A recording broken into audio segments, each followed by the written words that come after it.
பிலிப்பியர் 2 இறைவசனம் 6-11 வரை இவ்வாறாக சொல்கிறது.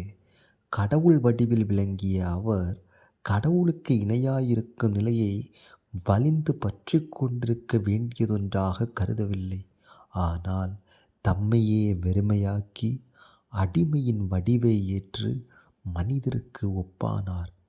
மனித உருவில் தோன்றி சாவை ஏற்கும் அளவுக்கு, அதுவும் சிலுவை சாவையே ஏற்கும் அளவுக்கு கீழ்ப்படிந்து தம்மையே தாழ்த்தி கொண்டார். எனவே கடவுளும் அவரை மிகவே உயர்த்தி எப்பெயருக்கும் மேலான பெயரை அவருக்கு அருளினார். ஆகவே இயேசுவின் பெயருக்கு விண்ணவர், மன்னவர், கீழுலகோர் அனைவரும் மண்டியிடுவர்.